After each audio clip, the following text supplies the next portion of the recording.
Assalamualaikum warahmatullahi wabarakatuh. Izin perkenalkan diri, Praja Muda Putri Gusti Alia Putri Salsabila dan rekan saya Praja Muda Putri Mutiara Zahra. Baik, di sini kami akan mempresentasikan hasil presentasi yang telah kami buat mengenai potret kemiskinan di berbagai negara di dunia. Dan di sini kami mengambil negara Indonesia dengan judul Kemiskinan di Negara Indonesia dan kaitannya dengan Visi Indonesia Emas 2045. Langsung saja kepada pembahasan pertama mengenai abstrak.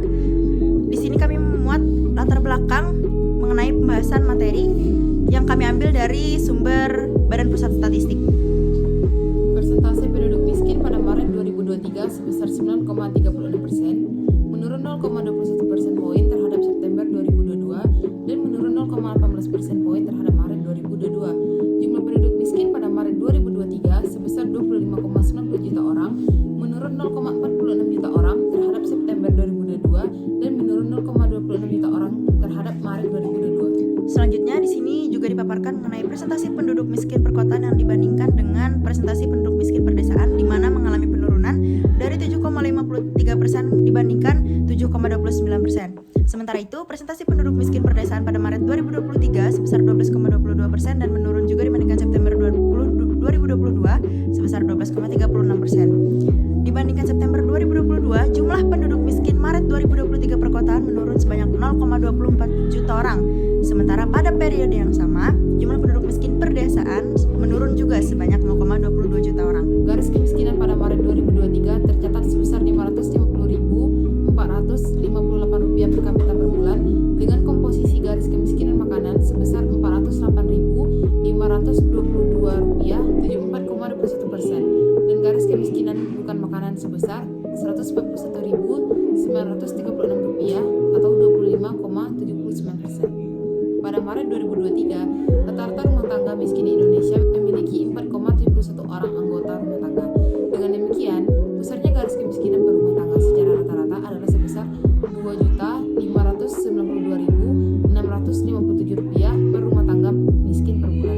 Baik, jadi di sini sudah digambarkan gambaran awal mengenai potret kemiskinan di Indonesia dengan jumlah dan nilai-nilai yang sudah kami paparkan tadi. Selanjutnya di sini kita akan bahas lebih lanjut mengenai kemiskinan. World Bank mendefinisikan kemiskinan sebagai kondisi terjadinya kekurangan pada tahap hidup manusia yang berupa sosial maupun fisik. Kekurangan fisik adalah ketidakcukupan kebutuhan dasar materi dan biologis atau basic material and biological needs, termasuk kekurangan nutrisi, kesehatan, pendidikan, dan perumahan. Sedangkan ketidakcukupan sosial itu adalah adanya resiko kehidupan, kondisi ketergantungan, ketidakberdayaan, dan kepercayaan diri yang kurang pada masyarakat. Peraih Nobel Ekonomi Amartya Sen, profesor dari Harvard University, yang mengatakan arti kemiskinan bahwa ada beberapa cara pendekatan untuk mengetahui apa itu kemiskinan. Sen menawarkan pendekatan melalui kelaparan atau akses seseorang terhadap pangan. Menurut Sen, bahwa seseorang akan mendapatkan makanan jika dia dikenal secara sosial dan legal. Jadi, walaupun ketersediaan pangan melimpah, Sen berpendapat starvation is seen as the result of his inability to establish entitlement in food. Baik, selanjutnya garis kemiskinan. Tadi sebelumnya sudah dijelaskan dan dipaparkan mengenai garis kemiskinan pada data BPS. Apa sih garis kemiskinan itu? Jadi garis kemiskinan merupakan suatu nilai pengeluaran minimum kebutuhan makanan dan bukan makanan yang harus dipenuhi agar tidak dikategorikan miskin. Sedangkan di sini juga dijelaskan penduduk miskin itu apa sih pengertiannya? Penduduk miskin adalah penduduk yang memiliki rata-rata pengeluaran per kapita per bulan di bawah garis kemiskinan tersebut. Jika dihitung dari besaran garis kemiskinan dengan jumlah 535.547 per kapita per bulan, maka pengeluaran masyarakat kurang dari 17.891 per hari sudah termasuk kategori miskin atau di bawah garis kemiskinan. Artinya, warga negara Indonesia dengan penghasilan di bawah 535.547 per kapita termasuk kategori tidak mampu. Baik, di sini kami mengambil salah satu studi kasus, yaitu kemiskinan di Jakarta.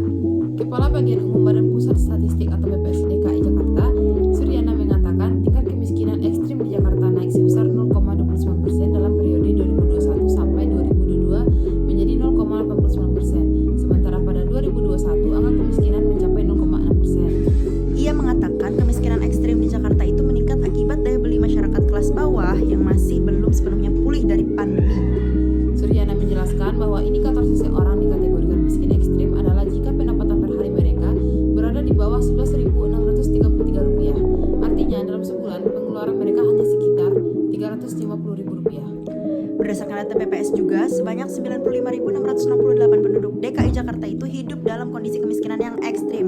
Bahkan presentasi kemiskinan ekstrim paling banyak ditemukan di Jakarta Utara, yaitu sebanyak 35.800 penduduk, termasuk kategori ekstrim. Badan Pusat Statistik DKI Jakarta dalam laporannya yang berjudul "Akhirnya Angka Kemiskinan Jakarta Turun" menyampaikan bahwa angka kemiskinan pada Maret 2023 sebesar 4,44%, turun 0,09 dibandingkan Maret 2020 yang sebelumnya 4,53% dan turun 0,17% dibandingkan 2022. Selanjutnya, ini berkaitan dengan visi Indonesia Emas 2045 yang memiliki pilar untuk memberantas kemiskinan. Dalam kerangka pikir dari Rencana Pembangunan Jangka Panjang Nasional atau RPJPN 2025 sampai 2045 dalam visi Indonesia Emas 2045 terdapat sasaran visi untuk mengurangi kemiskinan menuju 0% dan ketimpangan berkurang. Untuk mewujudkan hal tersebut, Indonesia dinilai masih memiliki sejumlah tantangan. Menteri atau Kepala Bappenas Suharso Manoarfa dalam laporannya menyampaikan bahwa visi Indonesia Emas 2045 adalah negara Nusantara berdaulat, maju dan berkelanjutan.